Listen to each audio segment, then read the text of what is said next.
Donc, dans cette vidéo, je vous partage un petit peu, voilà, on va dire les paramètres un petit peu qui peuvent être intéressants à connaître sur le prix de l'immobilier au Monténégro et notamment à Tivat en l'occurrence. Donc, je vais une réaction d'un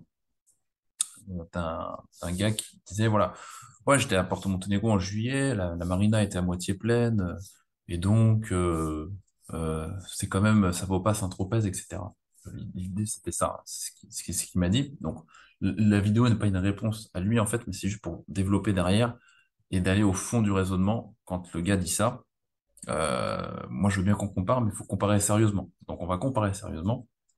Mais l'idée, c'était de dire, voilà, la jet set est toujours à Saint-Tropez et voilà, il y a plus de riches à Saint-Tropez, etc., etc. Ok, tout à fait. Alors, on va voir, parce que Porto Monténégro, moi, j'y étais en juillet, mais j'y étais aussi cet hiver. La marina, même l'hiver, est aux deux tiers plein. Et par ailleurs, en juillet, si le gars l'a vu à moitié pleine, c'est parce qu'en fait, il a, je pense, très mal regardé. Pourquoi? Bah, je vais vous expliquer pourquoi. Parce qu'en fait, la marina de Porto Monténégro, d'abord, c'est une des seules marinas au monde qui peut accueillir autant de super yachts. Alors, les super yachts, c'est quoi? C'est pas des yachts qui sont super. C'est une appellation pour désigner les yachts qui font, voilà, en général, plus de 100 mètres. Donc, 100 mètres, 150 mètres, 180 mètres, oui, ça existe. C'est des immeubles, littéralement, qui sont sur l'eau et qui sont, voilà, propriétés de personnes qu'on peut appeler, en fonction des médias, des oligarques, des philanthropes, des mafieux. Vous avez tous les noms pour désigner les propriétaires des yachts en général, des hommes d'affaires, ce que vous voulez. Et ils ont donc ces tailles qui sont hallucinantes en termes de yachts. Ils peuvent pas accoster partout. Donc c'est un problème majeur pour eux, c'est qu'ils peuvent pas arriver dans tous les ports, en fait. Donc ils se retrouvent bloqués littéralement sur l'eau et ils peuvent pas aller partout. Donc Porto Montenegro est sur l'Adriatique et sur la Méditerranée, un des ports, le port qui peut accueillir presque le plus de super yachts, en fait, en même temps, grâce à sa marina qui a été faite pour ça, littéralement. Euh, je rappelle que c'est à l'époque Bernard Arnault qui a investi avec Peter Monk et avec un oligarque, un méchant oligarque russe à l'époque. À trois, ils ont créé ça, Porto Montenegro. Alors, ce qu'il faut savoir, c'est que voilà, vous avez ici ces emplacements pour les super yachts ici. Après, ça continue ici, là-bas. En fait, c'est sur le rectangle extérieur, en gros, de la marina. C'est réellement là que sont les places pour les super yachts. Et donc, on se rend pas forcément compte comme ça, mais quand il y en a un, par exemple, celui-là, c'est le plus grand yacht à 3 mâts du monde. Quand il part, je crois qu'il fait 150 ou 160 mètres, celui-ci. On s'en rend pas forcément compte sur la photo. Quand il part, ça fait forcément comme s'il y avait 10, 15 places de vide, d'accord? Enfin, de dispo. Et donc, c'est impressionnant. Et par exemple, celui-ci, il est quasiment toute l'année au Monténégro. Et là, il est parti en mer il y a quoi, un mois et demi. Donc, bref, on se rend pas compte, mais c'est une place énorme. Et donc, quand ils partent en balade dans la baie, bah forcément, ça fait une impression de vide sur le port, alors qu'en fait, ils sont juste énormes et ils prennent en fait énormément de place. Donc, voilà, c'était pour la petite anecdote sur Porto Montenegro. Alors, si on parle voilà de la différence Porto Montenegro, donc Saint-Tropez par exemple, sur les prix au mètre carré, etc. Bah allons-y. On voit la différence.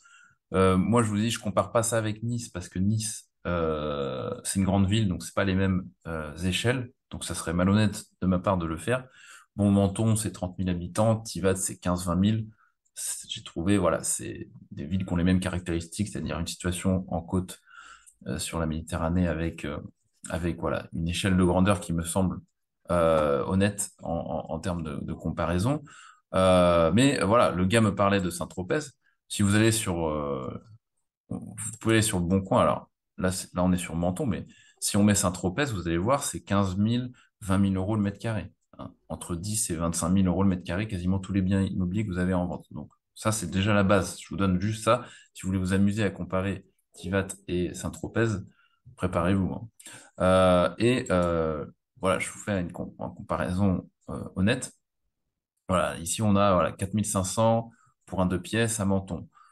6500, on le voit très clairement hein, sur la photo que là, il n'y a pas la vue mer. Hein. On est très clair, ça se voit tout de suite. Hein. Là, en général, quand il y a la vue mer, les gens la mettent. Là, Menton, vue mer, 10 000 euros, quasiment. 9 100 € le mètre carré. Là, 6 000 € le mètre carré pour cette maison. Alors, il sort un peu de Menton, hein, parce que j'ai mis 5 kilomètres de Menton aux alentours. Mais bon, euh, voilà, je regarde à chaque fois Menton. Donc là, 5700. 5700, là, 9000, donc quasiment 10 000 € pour ce studio vue mer à Beau Soleil. Donc dès qu'il y a la vue mer, on voit que c'est impressionnant. Moi, pour vous donner un ordre d'idée, le dernier appart que j'avais mis sur YouTube, là, vue mer, on était à 2700 €, entre 2700 € et 3000 € le mètre carré, avec un produit neuf, tout simplement, avec, vous avez quand vous meublez, etc. En fonction de comment vous meublez, forcément, ça peut faire augmenter un peu le prix au mètre carré encore, évidemment. Donc, mais on est moitié moins cher tout simplement que Menton. Et je vais vous montrer hein, très concrètement. Là, voilà, on est à 5700, là 4200, 6500. Qu'est-ce qu'il faut voir après ces prix-là? Il faut voir qu'en France, on a les frais de notaire qui sont environ de 8% dans l'ancien. Donc, c'est des sommes après énormes à sortir encore quand nous, on est à 3% au Monténégro. D'accord? 3%, taxe d'achat quand on est à 8% en France, et les notaires coûtent quelques centaines d'euros au Monténégro, hein, en général. Puisque après, si vous achetez du neuf, bah, vous payez pas de taxe d'achat de 3%. Donc les prix au mètre carré, voilà, à Menton, en l'occurrence, voilà, pour un appart, 5000 en moyenne, et puis vous avez la fourchette haute et basse pour chaque type de bien, maison et appartement. Il faut savoir qu'en France, les prix de l'immobilier, par exemple, quand on voit ces sortes de grandeurs-là, il faut comprendre qu'il y a beaucoup de, de cette partie, de cette somme qui n'est pas justifiée par la demande, en fait, du marché intérieur, mais qui est tout simplement justifiée par la fiscalité. C'est-à-dire que les gens, il y a tellement de taxes sur les transactions immobilières en France et donc sur même le bien dans sa vie, c'est-à-dire toutes les taxes foncières, etc., que vous payez sur toute la vie du bien, que les gens font rentrer dans leur prix de vente. Bien sûr, ça, pour assumer ces taxes et impôts, il rentre dans le prix de vente, ce qui fait monter artificiellement le prix euh, immobilier, le prix de l'immobilier en général en France, qui n'est pas justifié par rapport à la demande, en fait. C'est-à-dire que je dis pas qu'il n'y a pas de demande, je dis juste que la réalité du prix à l'intérieur est contenu cet effet sur les taxes et impôts qui, bah, en fait, les gens, pour s'en sortir, ils sont obligés d'augmenter les prix artificiellement, tout simplement, pour pouvoir payer ça. Donc, ça, c'est quelque chose qu'il faut comprendre sur le marché français. Quant au Monténégro, voilà, on est à 3% en taxe d'achat et quelques centaines d'euros pour les notaires. Hein. Donc, c'est vraiment peanuts. Donc, ça, c'est pour le prix, voilà, à Menton. Et donc, voilà, nous, à Tivat, on va être entre 2000 € et 5000 €. Voilà, on va dire 5000, c'est vraiment rare, hein. Même plus, c'est entre 2 et 4000. Et puis, après, il y a des biens qui peuvent être à 10 000 € le mètre carré à Porto Montenegro, dans, on va dire, les villages de luxe, pour faire simple. Donc voilà, et pour moi, il n'y a pas photo. On est quand même 50% moins cher pour quelque chose, pour moi, qui est mieux. Si on regarde, pour ceux qui aiment, en général, les gens qui aiment les destinations, voilà, sur les côtes comme ça, par exemple, Menton, la Côte d'Azur, tout ça, c'est des gens qui aiment la mer, donc ils aiment les activités maritimes pour beaucoup. Et on regarde, par exemple, si on parle d'activités en bateau, bon, quand on est, par exemple, à Cannes, Fréjus ou Saint-Tropez, bah, qu'est-ce qu'on a en activité? Là, on a effectivement la Corse, pas loin. On a Majorque, un peu plus loin.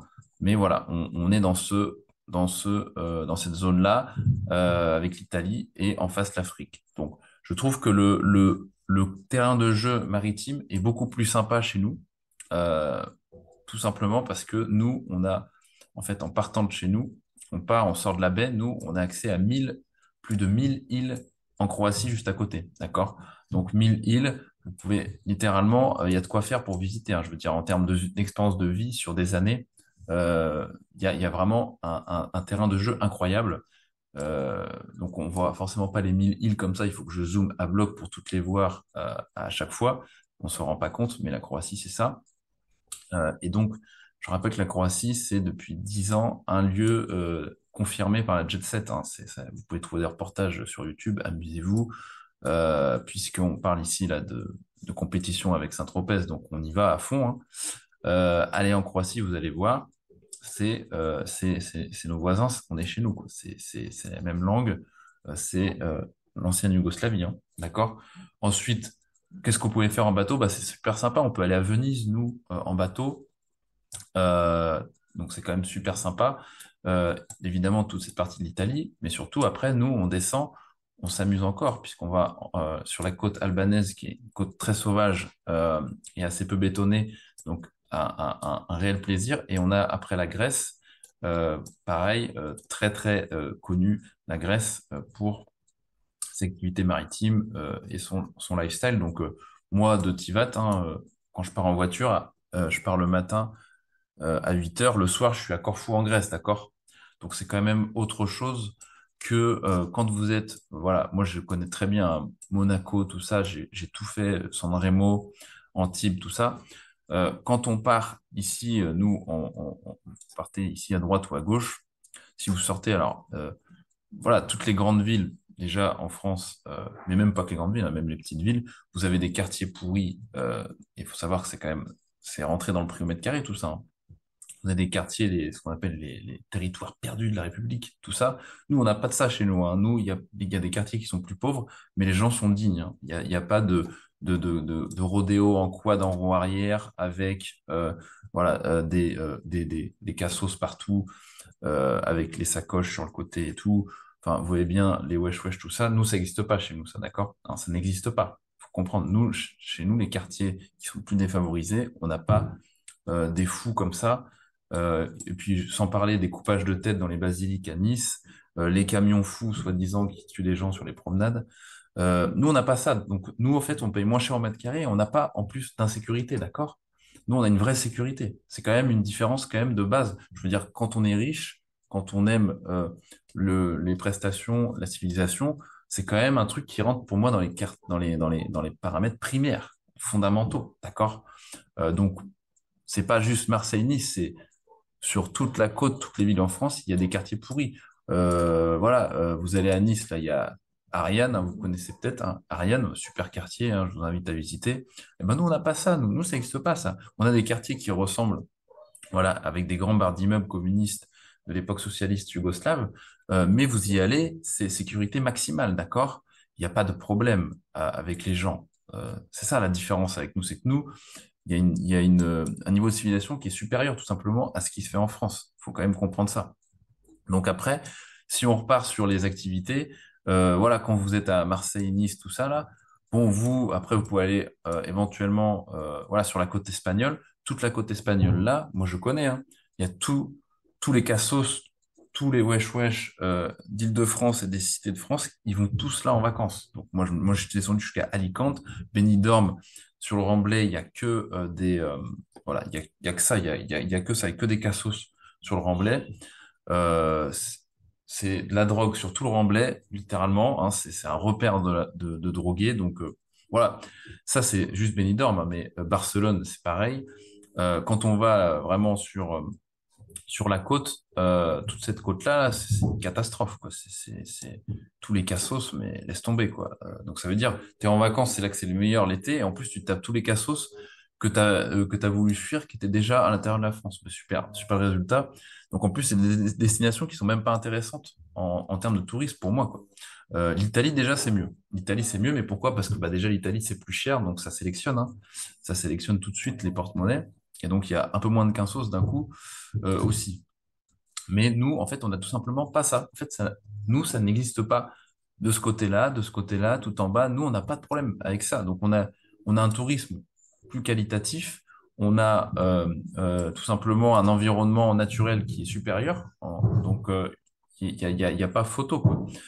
Mais après, voilà, s'il y a des gens qui sont contents de payer 10 000 euros le mètre carré pour croiser des cassos et voilà, se retrouver à payer voilà, beaucoup d'impôts au niveau de l'immobilier et tout, moi, je veux dire, c'est un choix, j'ai pas de problème avec ça. Les gens font ce qu'ils veulent. Mais c'est juste que moi, tu me compares en tant que riche ou en tant que bourgeois ou en tant que, je sais pas, mec de la classe moyenne ou ce que tu veux. Je me mets dans toutes les positions. On est mieux au Monténégro 10 fois que en France, tout simplement.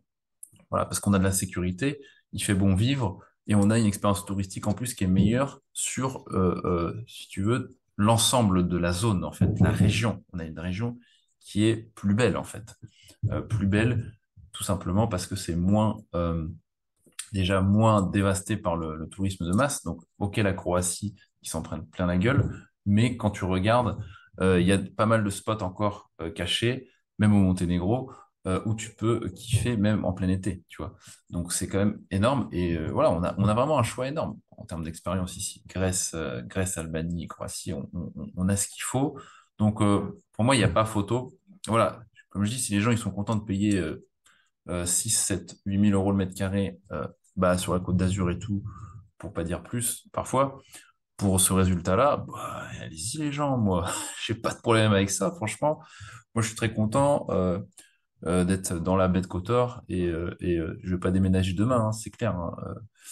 Nous, en fait, quand t'as pas de problème dans un endroit, t'es content, quoi. Donc, évidemment, le Monténégro, c'est pas un pays parfait, il y a des défauts, etc. Mais si on met un tableau, plus, moins, on est largement devant la France, de loin. Mais pas seulement que la Côte d'Azur française, tu vois, même de l'Espagne, tu vois. Donc, euh, donc voilà. Je vous laisse là-dessus et puis bah, je vous dis à bientôt et puis bonne recherche à vous pour vos projets.